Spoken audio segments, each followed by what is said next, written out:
What's going on, guys?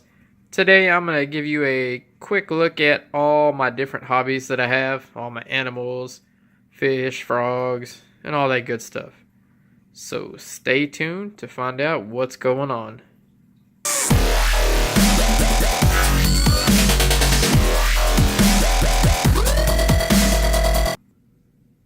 So as you already know, I've got this reef tank here. It's my 85-gallon Planet Aquariums tank, rimless, and it's a low iron glass. And I had a lot of SPS in here, and Triton, basically I ran out of Triton and it pretty much crashed. So that's why you see a lot of LPS and soft corals in here now, just because I'm basically done with SPS, as I mentioned in my last video. But yeah, I've got some scolies there. The one on the very back didn't do too well during the Triton issue. Got some frog spawn there. Got some pink frog spawn. A nice green torch. I need to move that somewhere else because it's getting way too much flow, or move the pump. I still got a few rogue SPS that hasn't died yet, and if it doesn't die, you know, I'll be happy, but if it does, oh well. I mean, I hate to be that way about it, but you know, it is what it is. Got a nice Blasto. Wish my phone would stop being blurry. Got a few nice hammers there. And that's probably my nicest SPS right there that you can see. It's kind of hard to see right now of the actual colors, but it's really, really nice. And that's my WWC grafted cap that looks like total crap, but oh well. Green Slimer, my red cap. Got a orange Rhodactis mushroom and my new Aussie torch. Come on, zoom in there, buddy, and adjust. Yeah, look at that thing. Just another hammer. A couple SPS in there. Another torch. I believe that's like a purple with green tips. Couple more hammers down there, just some miscellaneous hammers I got at the last frag swap, the DFW Moss frag swap. My Helio Fungia back there, and just a variety of mushrooms, zoas, SPS that I'll be selling here pretty soon, and acans there. That red acan was actually my first acan, so that's pretty cool to me. Got a mushroom rock here. Just a variety of mushrooms. Got a hairy mushroom. Got a purple. What are those mushrooms called? Oh well. Discoma. That's what they are. You can barely see. It's like purple and whitish rim. Got my nice plate right there. I know I told the story 100 times, but I got that from a fellow reefer for $10. And it's actually closed up quite a bit right now, but that sucker is huge. It's a good 5 inches. You know, when fully inflated. And there's my double mouth green acantho. And I've actually noticed too this past week, if you look real close, that's where the flesh has actually gone into the skeleton. Like the skeleton is exposed, so I'm not too sure how that happened. Whoa, zoomed in too far. A few cabbage leathers there. They're doing pretty good. Couple more SPS. They're still doing alright, even though under this T5 they don't look all that well, but they're really doing pretty good. And a ton of feather dusters just everywhere. There's my 2 large Zoa colonies. A leather. And just kind of a quick look at everything. There's the side shot. I wish this phone would stop adjusting. But yeah, let's go take a look at my next pet. So, obviously I have a cat. Her name is Flo. She is, I believe, 7 years old now. She used to be basically skin and bones, and as you can tell, she's a fat girl. Whenever she walks, she drags the bottom like a old, like the skirts on like a 49 Mercury. So it's so funny. But yeah, that's Flo. And I got her from my work. She, like I said, she was skin and bones. Somebody just dropped her off. Where I work, it's a really, I guess, good area for somebody to drop their animals off. And a lot of people do it. And there's so many dogs, and over the years that we kind of rescue, we just took on and kept them, and they survived for a few years each. But nobody really gives them shots or anything. They just feed them and whatever. But yep, she was dumped off, and my boss basically said I need to take her home or we're gonna shoot her and kill her. So I wanted to bring her to the SPCA, just hopefully somebody would give her a new home. But I was living at home back then, and my mom told me to, she wanted to keep her. And so basically she just turned into my cat. So when I moved out, she came with me, and then my other cat stayed at home. And there's her mess of toys. It's one little scratch pad. All her toys sprawled out, and then she's got another scratch pad right there. So she's definitely spoiled, right? Right? Yeah, she don't want to talk. Yeah, she's shy.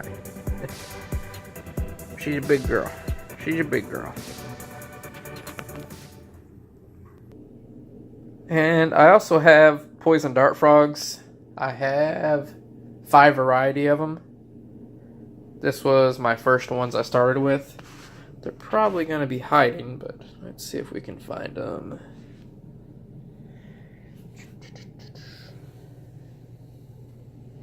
They are very good hiders. Oh, I thought I just saw one. Maybe I did, maybe I didn't. I don't know. Nope. Oh well. These are the blue ones. They're called Dendrobates tinctorius azureus. I'll put a picture up right here. I've got 2 of these for $30 total. And what really drew me to this hobby was the fact that you could have a ton of really cool plants that you may not otherwise be able to grow just in, your normal plastic pots or terracotta pots, indoors or outdoors. So that was pretty appealing to me. That's why I really got them. The second type or species of poison dart frogs I have are Dendrobates. How do you say it? I think it's Aratus, turquoise, and bronze. And there's actually 4 in here, but like I said, these things are super good hiders. Let me see if there's one under here. I don't think so. Nope. See, they're not going to use the most obvious hiding spot, or the easiest one for me to see them anyways. So I do actually see one right here. Let me get the camera positioned. There's a little tip of his head right there. Let's see if I can make a move. See, there he goes. These are called Dendrobates, Aratus, turquoise, and bronze. And this guy, along with all his brothers and sisters, there's 4 of them in here, he just turned into a frog today. Matter of fact, you can still barely see his tail. So as they're tadpoles, they're not really considered, I guess, a year old, or a day old or whatever. Once they become frogs, they're a day old. And these have had the birthday of today, so St. Patrick's Day. And these here are actually 3 of the tadpoles I have. The first 2 here, these are Costa Rican. This one here is called a fine spot Luke. And let's take a look at them real quick so you can see what they look like. 2 of them are about the same age, and 1 of them is quite a bit older. Let's tap them here. They normally start going crazy. Uh-oh, come on out, buddy. You can kind of see them squirming around there.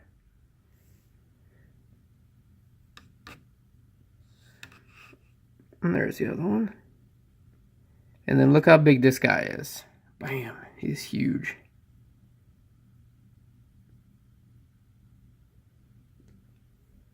And whenever these guys grow up, they will look like this.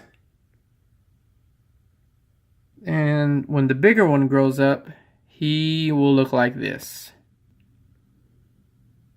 This one's really cool. I'm actually ordering 3 of these next week, and they're going to be actual frogs instead of tadpoles. So basically, once the frog lays their eggs, the male will fertilize it, and the egg will start to form in a tadpole shape.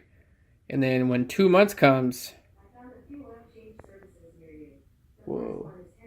Hey Google, stop. Hey Google, stop. Anyways, so right at the 2-month mark, they'll start to form their front legs and back legs.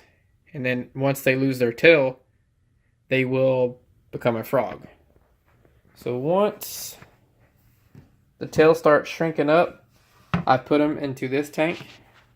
It is tilted up because I have water on this side right here. There's water right here. And then there is sphagnum moss right there. So whenever they transform from a tadpole to a frog, they can just climb in there. Then I move them to this tank right here with the 4 that the one that you can see, and the 4 that are in here. So it's a pretty cool process. Really neat to watch them.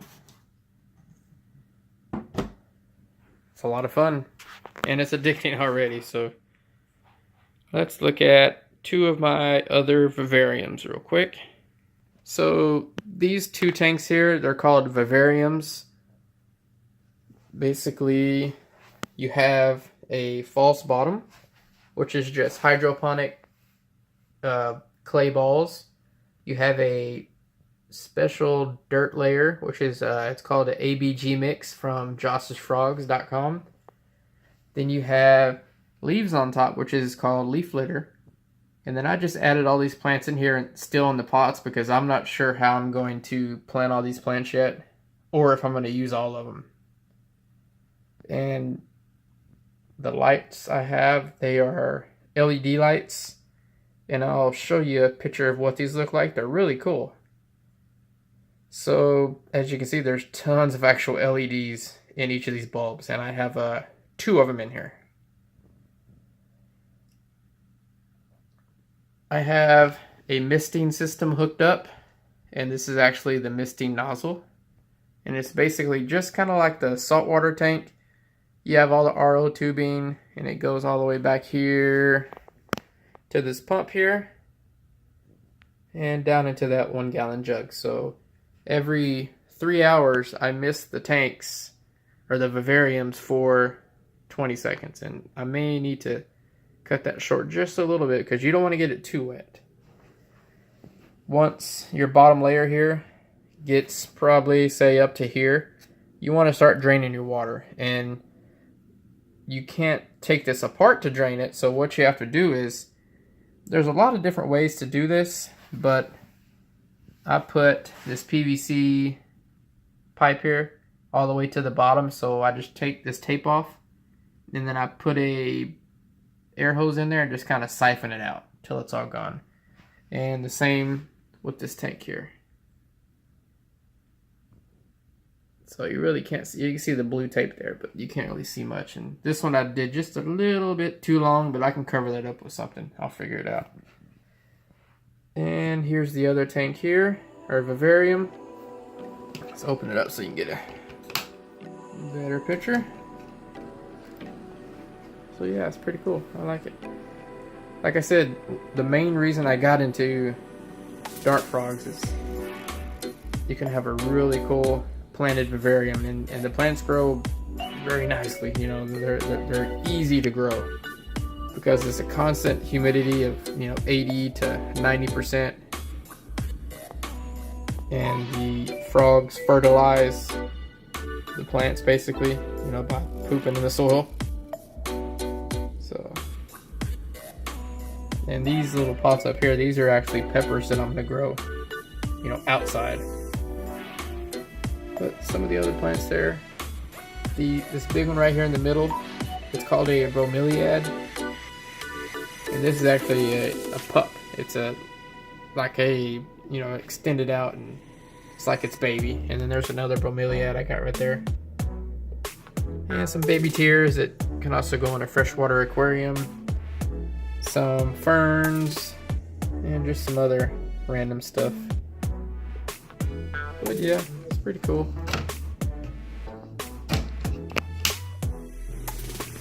Here is a quick look at some pillow moss that I picked up at a reptile show today. I hope to have pretty good luck with this stuff, because the other moss that I picked up is called sheet moss, and it hasn't really been doing too good in the vivarium. It's kind of just flustered on that. And last but not least, I actually started this up today. It's a 10-gallon planted tank with T5 as the lights. I've got a Aqua Clear 70 hang-on back filter back there, and just a Aquarium heater, I think it is. So that little ball floating up there is Java moss, and so is that clump of little stick there, or branch. These plants here, they are called S. repens. I don't know the actual how to pronounce the whole repens word, but it's very common to call them S. repens. And there's a little piece back there. The main goal of this tank is to grow that Java moss right there. It's really easy to grow, but you use this for the dark frog tadpoles.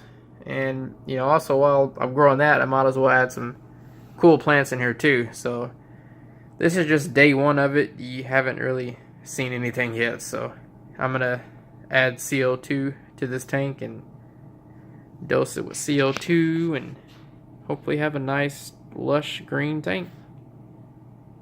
But yeah, that's all of my hobbies.